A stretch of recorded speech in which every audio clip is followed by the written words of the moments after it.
অনেকে ভাবে আমি তো প্রতিদিনই আস্তাগফিরুল্লাহ পড়ি, কিন্তু আমার জীবনে তো তেমন কিছু ঘটছে না।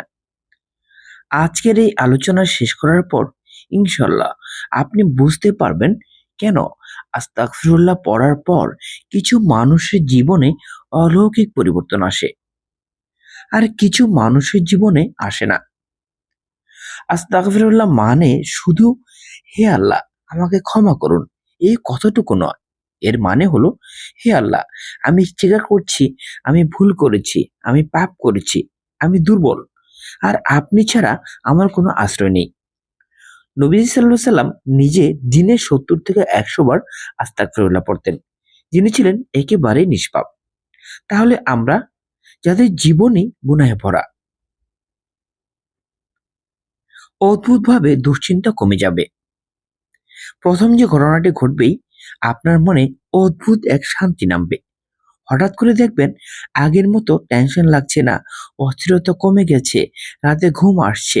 কারণ কি জানেন?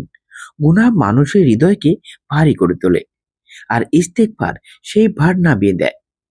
রাসূল সাল্লাল্লাহু আলাইহি সাল্লাম বলেছেন, যে ব্যক্তি বেশি বেশি ইস্তেগফার করে আল্লাহ তাআলা তার সব দুশ্চিন্তা দূর করে দেন। আপনি হয়তো সমস্যায় আছেন, কিন্তু হৃদয় আর আগের মতো ভেঙে পড়ছে না। এটাই ইস্তেগফারের প্রথম আলামত।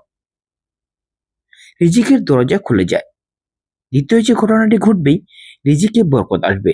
হয়তো বেতন বাড়বে, হয়তো নতুন কাজের সুযোগ আসবে, হয়তো অল্প আয়ে সংসার চলবে, কিন্তু কষ্ট কমে যাবে। আল্লাহ তাআলা কোরআনে বলেন, তোমরা তোমাদের রবের কাছে ক্ষমা চাও, তিনি তোমাদের উপর প্রচুর বৃষ্টি বর্ষণ করবেন, ধন সম্পদ ও সন্তান দ্বারা সাহায্য করবেন। অনেকে বলে, আমি তো হালাল রিজিক চাই কিন্তু পাচ্ছি না। প্রিয় ভাই, হালাল রিজিকের দরজা চাবি হলো ইস্তেগফার। অজানা পথে সমস্যা সহজ হয়ে যায়। তৃতীয় ঘটনা, যে সমস্যার কোনো সমাধানই ছিল না, সেটার সমাধান নিজে নিজেই সামনে চলে আসে। আপনি ভাববেন, আমি তো কিছুই করিনি, এটা কিভাবে হয়ে গেল? এটাই আল্লাহর সাহায্য। ইস্তেগফার মানুষকে এমন এক জায়গায় নিয়ে যায় যেখান থেকে আল্লাহ নিজেই দায়িত্ব নেন। কারণ আপনি যখন বলেন আস্তাগফিরুল্লাহ, তখন আপনি আসলে বলছেন, হে আল্লাহ, আমি হাল ছেড়ে দিলাম, এবার আপনি দেখুন। পাপের প্রতি ঘৃণা জন্মায়। চতুর্থ যে ঘটনাটি ঘটবেই, আপনি নিজেই কিছু গুনাহ ছেড়ে দিতে শুরু করবেন। হঠাৎ করে দেখবেন আগের মতো আর মন চায় না, কিছু জিনিস অস্বস্তিকর লাগে। এটাই তাওবার আলো। ইস্তেগফার শুধু গুনাহ মাফ করে না, এটা গুনাহ থেকে দূরে রাখে। আপনি আজ যে পাপটি ছাড়তে পারছিলেন না, 6 মাস পর আপনি অবাক হয়ে বলবেন, আমি এটা করতাম কিভাবে? দোয়া কবুলের আলামত দেখা যায়। পঞ্চম ঘটনা, দোয়া করতে মন বসে আর দোয়ার উত্তর আসতে শুরু করে। সব দোয়ার সাথে সাথে কবুল হবে এমন নয়, কিন্তু তিনটি জিনিস ঘটবেই। এক, দোয়া কবুল হবে। দুই, বিপদ দূর হবে। তিন, আখিরাতের জন্য জমা হবে। আর ইস্তেগফার দোয়ার আগে ঢাল হয়ে দাঁড়ায়।